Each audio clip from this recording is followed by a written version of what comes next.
Oi, irmão, oi, irmã, a paz do Senhor.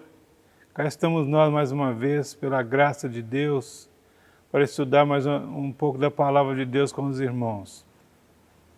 Depois de algumas semanas estudando sobre batalha espiritual, falei bastante sobre o nosso inimigo, das suas artimanhas, da sua maldade, do ódio que ele tem contra o povo de Deus, do desejo que ele tem de nos aniquilar, de nos tirar do serviço de Deus.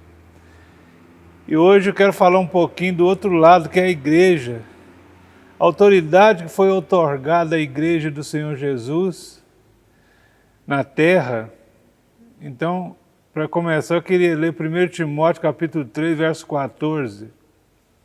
Paulo escrevendo a Timóteo, ele disse assim: Olha, Timóteo, espero ver-te em breve, mas se eu demorar, fique ciente de que como se deve proceder na casa de Deus, que é a igreja do Deus vivo, coluna e alicerce da verdade.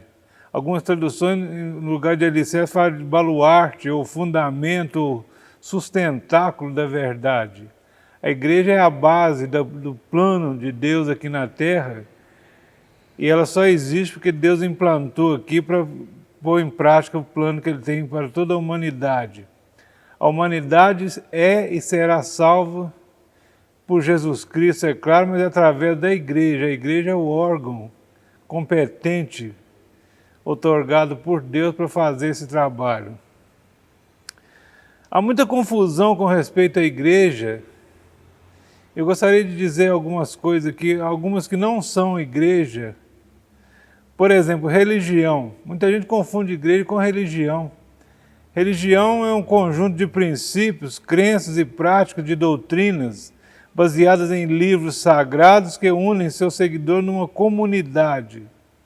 Então, a religião não é exatamente a igreja. Existem muitas comunidades que são religião e que não são igreja. A religião vem do latim, da raiz de religare, que quer dizer ligar de novo algo que foi desligado. Nós sabemos da história da humanidade, que o homem foi desligado de Deus ainda no Jardim do Éden. Naquele tempo, quando Adão e Eva pecaram contra Deus, eles foram desligados. Em Romanos está escrito que todos pecaram e foram destituídos da glória de Deus. Em Adão, todos nós nascemos com pecado, com essa maldição sobre as nossas vidas. Então nós precisamos ser religados em Deus. Religião tem essa função de religar o homem novamente a Deus. Em segundo lugar, religião não é um lugar, ou igreja não é um lugar. João 4, 21, 22 fala da mulher samaritana. Ela travou um diálogo ali com Jesus, Jesus foi revelando tudo sobre a vida daquela mulher, e por fim ela falou assim: olha, mestre, os judeus dizem que o lugar de adorar a Deus é no templo de Jerusalém, e os samaritanos dizem que é no Monte Gerizim. Onde? Em qual lugar que a gente adora a Deus? E Jesus falou assim: nenhum lugar, nenhum outro. Vai chegar um tempo, já está chegando um tempo, que todos adorarão a Deus em espírito e em verdade, porque Deus busca os tais que o adorem assim, porque Deus é espírito. Deus não é adorado em lugar, de modo nenhum, é adorado em espírito. Então a igreja do Senhor não é um lugar. Mateus 18, 20, a igreja é gente. Jesus disse assim: onde estiver 2 ou 3 reunidos em meu nome, ali estarei no meio deles. Então, onde estiver 2 ou 3 com o propósito de adorar a Deus, é igreja. Jesus está no meio deles e aquela comunidade de 3 se torna uma igreja. Igreja é o elo de ligação entre Deus e o homem. Mateus 18, 18. Jesus disse: em verdade vos digo, tudo que vocês ligarem na terra terá sido ligado no céu, e tudo que vocês desligarem na terra terá sido desligado no céu. A igreja tem essa autoridade da religação. Se eu mais 1 ou 2 ligar alguma coisa aqui na terra, será ligado no céu. Com toda a autoridade que Deus nos deu para ligar e desligar A igreja tem essa autoridade na terra. E o versículo 19 diz assim, se 2 de vós, aí já não é nem 3, mas se 2 de vós concordarem acerca de alguma coisa que pedirem, isso será feito por meu Pai que está no céu. Ou seja, a oração de 2 pessoas tem o poder de abrir a porta do céu. Se duas pessoas estiverem orando a Deus num só propósito, numa só direção, o Senhor Jesus garantiu que Deus responde, porque essa autoridade foi dada à igreja dele aqui na terra, e quando há essa unidade de pensamento, Deus responde. É uma promessa de Jesus para nós. A igreja é a coluna de sustentação do edifício de Deus mencionado em 1 Coríntios capítulo 3, verso 9. Lá diz assim que nós somos edifício de Deus, que Deus vai construindo o seu edifício e fazendo crescer para a glória e louvor do seu nome.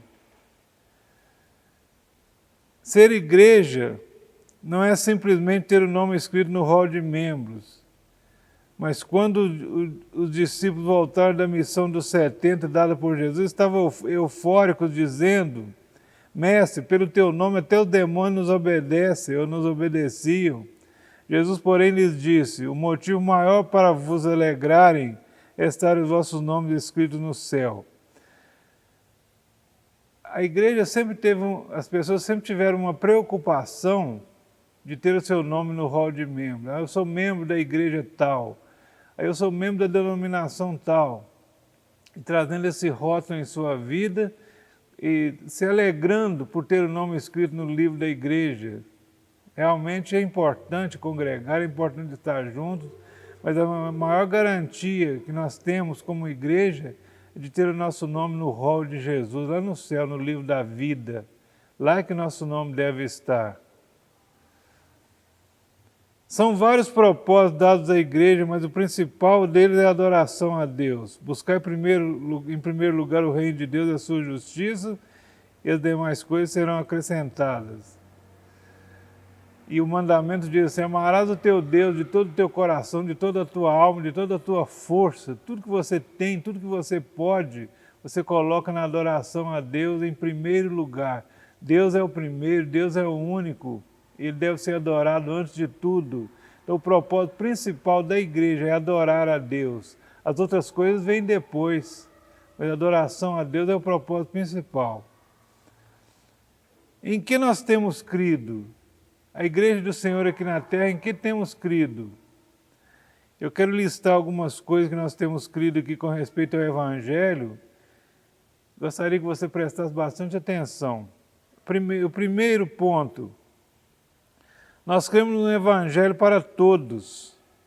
Gálatas 3, 28, onde não há judeu nem grego, onde não há servo nem livre, onde não há preto nem branco, onde não há pobre nem rico. Porque o texto de Gálatas diz assim que Jesus, derrubando a parede da separação, fez de ambos os povos um só povo. Jesus uniu judeus e gentios e fez um só povo. Este povo feito por Jesus se chama igreja, se chama o lugar de cultuar ao Senhor. O número 2, em que cremos? Cremos em um evangelho que não discrimina e não exclui. O evangelho é de união, é de ajuntamento, o evangelho é de inclusão e não de exclusão. Há muito tempo atrás, a igreja se achava no direito de decidir quem é crente e quem não é, quem continua, quem sai fora. Pessoas eram excluídas do rol de membros, excluídas da congregação, sendo que a vontade de Deus é a inclusão, é o perdão, é a cura, é a libertação. Pessoas precisam de cura, pessoas precisam de libertação. Todos nós erramos, todos nós cometemos coisas desagradáveis a Deus. Para isso existe o perdão de Deus, existe a cura e libertação para que possamos continuar a nossa caminhada. Então nós cremos no Evangelho da inclusão e que não exclui nunca. Terceiro, cremos no Evangelho que recicla. Em Lucas 19, verso 10, diz assim que o Filho do Homem veio buscar e salvar o que havia perdido. Jesus, vocês podem notar no ministério de Jesus aqui na terra, que Jesus andou pelos cantos, pelas vilas, pelo lugar no meio dos pobres, reciclando aquilo que não tinha nenhum valor, aquilo que já não prestava mais, que tinha sido excluído da sociedade. Jesus veio como reciclador de lixo. A palavra deixa claro que nós somos tirados do monturo e Ele nos faz assentar no meio dos príncipes. Isso que Deus faz com todos nós, né? Restauração, cura, libertação, nos transformando em novo homem, nova mulher, nova vida para si mesmo, para a glória do seu nome. Número 4, cremos no Evangelho que confere dignidade, que levanta o caído e que exalta o que está humilhado. Eu citei aqui o homem da mão ressequida. Jesus estava no meio de uma multidão, ensinando a palavra, e ali estava um homem que tinha a mão aleijada, a mão ressecada. Este homem estava bem no cantinho, escondido das outras pessoas, talvez com a mão no bolso. E Jesus, olhando para aquele homem, diz assim: vem para o meio, vem aqui para o meio. Creio que ele veio bem inibido, bem sem jeito, para o meio da multidão, e Jesus falou: estende esta mão ressequida sua aqui. Ele, com muita timidez, estendeu aquela mão, e Jesus tocou na mão daquele homem, e ela foi curada no mesmo instante. Aquele homem que se sentia excluído da sociedade por causa do seu aleijão, de repente estava incluído por causa do milagre de Jesus, porque o Evangelho é Evangelho de inclusão, que confere dignidade àquele que não tem. Evangelho que levanta aquele que está caído, que exalta aquele que está humilhado. Número 5, nós cremos no Evangelho que traz consigo a promessa de vida plena e abundante àquele que o aceitar. Jesus disse em João 10,10, eu vim para que tenham vida e vida em abundância. Jesus disse nesse versículo que o diabo veio para matar, roubar e destruir. O diabo quer te ver mal, quer ver a gente numa situação complicada.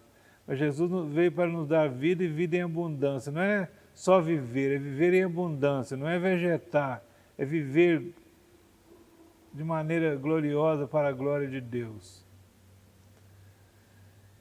Número 6, afinal, Evangelho quer dizer boas novas de salvação. Quando os anjos estavam ali em Belém, no dia que Jesus nasceu, os pastores estavam ali no monte, os anjos apareceram, aqueles pastores disseram: paz na terra, boa vontade de Deus para com os homens. E eles ficaram pensando assim: o que é isso? O que está acontecendo? Aqueles pastores ficaram assustados. E o anjo falou com os pastores assim: não tenhas medo, eis que vos trago novas de grande alegria, é que hoje em Belém nasceu o Salvador, que é Cristo o Senhor. Se vocês forem, vocês o acharão deitado numa manjedoura. Eles foram e assim encontraram um menino recém-nascido ali, e veio a ser o Rei dos Reis, o Senhor dos Senhores. Então é boa vontade de Deus para com os homens. Em que mais nós cremos? Cremos na igreja, o corpo de Cristo. 1 Coríntios capítulo 12, verso 13 a 27, nos fala que nós somos o corpo de Cristo, membros uns dos outros, e quando os membros se ajuntam uns aos outros, forma-se um corpo do qual Cristo é a cabeça. Igreja, corpo de Cristo, onde todos os membros são importantes para Deus, onde todos têm algo a oferecer, onde tudo acontece a partir de um relacionamento. Não é através de interesse, não é através de capacidade de uns maior do que a dos outros, mas a igreja acontece, tudo acontece na igreja através do relacionamento. Aqui ninguém é maior do que ninguém, ninguém é melhor do que ninguém. Inclusive a palavra de Deus, Jesus disse assim que maior é aquele que serve. Se você quer receber o galardão no céu, você sirva os seus irmãos. Aquele que serve, disse Jesus, é maior do que o que é servido. E ele deu esse exemplo quando ali na última reunião com seus discípulos, chegou o momento que Jesus pegou uma bacia com água, uma toalha, e foi discípulo por discípulo lavando seus pés, enxugando com a toalha. E Pedro disse assim: o Senhor não vai me lavar os pés, eu não sou digno que o Senhor me lave os pés. E Jesus falou assim, se eu não te lavar os pés, você não tem parte comigo. Então Pedro falou, então lava, Senhor, os pés, a cabeça. E ele falou assim, não, a cabeça não precisa lavar, o corpo está todo limpo, só os pés que precisam de lavar. E disse em seguida, vocês me chamam mestre e senhor e dizeis bem porque eu sou. Porém eu lavei os pés de vocês, então assim como eu fiz com vocês, que vocês façam também a outras pessoas. Lave os pés uns dos outros, este é o mandamento do Senhor. Esse lavar os pés aqui tem muito significado, não é simplesmente lavar os pés com água, enxugar com toalha. Esse lavar os pés significa servir, significa fazer coisas que sirvam aos seus irmãos. Onde tudo acontece, a igreja é onde tudo acontece a partir de um relacionamento, onde cada membro completa o outro fazendo o bom funcionamento do corpo. Efésios 4,16 diz, do qual todo o corpo bem ajustado e ligado pelo auxílio de todas as juntas, com a operação de cada parte, faz o aumento do corpo para a sua edificação em amor. O corpo cresce, o corpo funciona quando todos os membros estão funcionando bem. Esta é a vontade de Deus, que cada um na sua função faça a sua parte para que o reino cresça, para que a obra cresça, para que almas sejam resgatadas da perdição e que o nome do Senhor seja glorificado através da igreja, através da operação desse corpo, do qual Cristo é a cabeça e está no comando deste corpo, ele funciona ligado na cabeça que é Cristo. Aleluia. Para edificação em amor. Em que mais cremos? Cremos na operação de Deus através da igreja, levantando pessoas, concedendo dons e talentos que devem ser usados para abençoar vidas. Tudo que Deus nos dá, tudo que Deus nos concede é para edificação, é para ajudar uns aos outros, é para ajudar a levantar pessoas e restaurar vidas. Toda a capacidade, todo dom, todo o talento que Deus concede à sua igreja é para a glorificação do seu nome, para a gente trabalhar na obra do Senhor. Cremos na igreja como uma comunidade terapêutica, onde já existe cura. Não é só cura espiritual, não existe cura material também. Quantas pessoas chegam na igreja acabadas, destruídas, com suas vidas numa situação difícil, e aqui encontram paz, encontram alegria, encontram um abraço, encontram um aconchego, encontram uma recepção agradável e são restauradas em Cristo Jesus. Então a igreja se torna uma comunidade terapêutica. Uma comunidade onde pessoas e relacionamentos são mais importantes que programas e atividades. Os programas, as atividades da igreja é apenas um detalhe, mas o que importa no nosso meio é o relacionamento. Bom relacionamento traz cura, traz restauração. E Deus quer nos usar para isso. É um espaço saudável para a construção e restauração de pessoas e de famílias. Quantas famílias já chegaram destruídas na igreja e foram restauradas, foram novamente unidas através da nossa união, através da palavra de Deus, através do aconchego, do carinho encontrado na igreja. Cremos que todo ser humano possui valor especial para Deus, devendo ser valorizado pelo que é e não pelo que possui ou faz. Todos têm o seu valor na obra do Senhor, todos têm o seu valor para Deus. Para Deus, mesmo aquele mais desprezível, ele é importante. Paulo, quando fala do corpo de Cristo, ele fala assim que tem alguns membros que parecem insignificantes. Tem membros do nosso corpo que nós não sabemos qual a sua função, mas Deus sabe. Tudo que Deus fez, no dia que Deus acabou de formar o homem do pó da terra, que ele soprou sobre ele o fôlego de vida, ele viu, a palavra diz assim, que Deus viu que era muito bom. Então o que Deus fez é muito bom e o homem é a coroa da criação de Deus. Tudo foi feito com muito carinho, com muito esmero.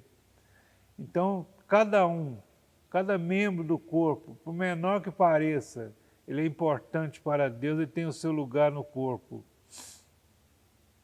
Deve ser valorizado pelo que é e não pelo que possui ou pelo que faz. Cremos no valor da prática de congregar e de visitar, levando ao irmão ou ao amigo uma palavra de conforto, carinho e esperança. Congregar é muito importante. Paulo nos aconselha a não deixar a nossa congregação. Quantas vezes estamos tristes, estamos desanimados, e quando a gente se junta aqui aos irmãos e começa a louvar a Deus, nós somos restaurados, nós somos curados. Quantas vezes fomos curados durante um culto? Eu já tive experiência de chegar na igreja com dor de cabeça, por exemplo, e começar a louvar a Deus e de repente a dor de cabeça sumir, porque a Bíblia diz que o louvor liberta. Quando nós cantamos hinos ao Senhor, todo o nosso ser recebe a bênção de Deus, nós somos restaurados. Então a prática de congregar e de visitar, levando ao irmão uma palavra de conforto. Em João 21:15, quando Jesus disse a Pedro, Pedro, apacenta as minhas ovelhas, primeiro perguntou, você me ama, Pedro? Me ama mais do que esses aí? Pedro falou assim, Senhor, tu sabes que eu te amo. E Deus falou assim, então toma conta das minhas ovelhas, apacenta as minhas ovelhas. Ele estava dizendo, cuide dos necessitados que não conseguem caminhar sozinhos. É também uma função da igreja. Às vezes na igreja tem pessoas que não conseguem caminhar sozinhos, estão com dificuldade na caminhada cristã. É importante, é interessante, é necessário que eu dê o meu braço para essa pessoa, para ela se apoiar e caminhar até firmar as suas pernas. E não há como fazer isso à distância. Nós temos tentado congregar à distância, temos tentado fingir que abraçamos à distância, como está fazendo falta o abraço, como está fazendo falta o aperto de mão, o sorriso bem de perto, como está fazendo falta esse negócio, essa comunhão plena entre nós. Mas isso vai passar e nós vamos chegar novamente ao que éramos antes. Não há como ser unidos em distância, né? E nessa tarefa de cuidar, devemos de ter muita paciência, muita persistência, muita renúncia, gastar tempo, perder sono, orar muito. Cuidar dos outros não é fácil. Quando a pessoa está em dificuldade, não é fácil cuidar. Às vezes temos que demandar tempo, dedicação, renúncia de nós mesmos para cuidar de alguém. Às vezes o nosso tempo, que seria gasto com alguma coisa interessante para nós, a gente gasta ele em cuidar de pessoas. Mas isso é maravilhoso porque é para Deus, e quando é para Deus há uma recompensa. Jesus não nos deixará sem essa recompensa. Devemos gastar tempo, perder sono e orar muito. A oração faz parte desse currículo, né? Estamos terminando já. Paulo nos diz, em 1 Coríntios 4, versículo 15, dizendo aos coríntios, falou assim, ele exortando o povo de Corinto, ele diz assim, olha, eu pelo Evangelho vos gerei em Cristo Jesus. Gerar uma alma em Cristo dá trabalho, custa esforço pessoal, e muitas vezes muitos desistem. Por isso que eu disse que nós devemos ser persistentes, insistentes, quando está difícil, quando uma pessoa está com dificuldade tremenda, nós precisamos ter força, ter coragem, ter vontade para ajudar essa pessoa. E por fim, nós cremos no Evangelho como missão consoladora. Quando Jesus ali visitando a sua cidade, Nazaré, no dia de sábado, que foi oferecido o livro da lei para que alguém lesse, Jesus tomou o livro da lei, está em Lucas 4, verso 18, ele dizendo que o Espírito do Senhor é sobre mim porque me ungiu. E ele citou várias coisas para as quais o Espírito de Deus o ungiu, e uma dessas coisas me ungiu para consolar todos os que estão tristes. Não é da vontade de Deus que você seja triste, não é da vontade de Deus que você seja maltratado. A vontade de Deus é a sua alegria. A palavra, inclusive, diz assim, que a alegria do Senhor é a nossa força. Quando o Senhor se alegra, nós somos fortalecidos. Então, uma das funções do Cordeiro é consolar todos os que estão tristes. E essa missão foi colocada nas mãos da igreja, para consolar aqueles que estão tristes, levar o consolo. O consolo de Deus ministrado pelo Espírito Santo, através de nós, a igreja, suaviza o sofrimento e a aflição dos necessitados. Essa é a vontade de Deus.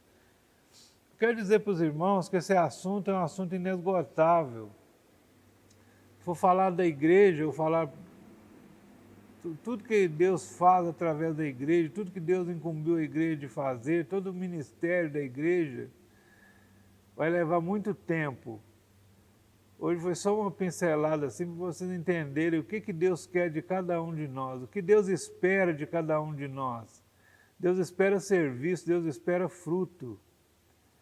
As folhas são lindas, mas Jesus, quando procurou naquela figueira, ele procurou fruto. Deus espera da nossa vida fruto. Ele quer colher o fruto do nosso trabalho. Para que nós possamos nos esforçar cada dia mais, dá mais um pouquinho do seu tempo, dá mais um pouquinho da sua dedicação, dá mais um pouquinho do seu esforço, renuncia mais um pouquinho à sua própria vontade, renuncia mais um pouquinho aos seus próprios desejos, deixa um pouquinho de fazer as coisas suas para fazer as coisas de Deus, para dar mais um tempo para Deus. E Deus com certeza há de recompensar te dando galardão, colocando mais uma estrela na sua coroa que já te espera lá, na eternidade. Meus irmãos, que Deus te abençoe nesse dia, fiquem na paz do Senhor e até a próxima, se Deus quiser.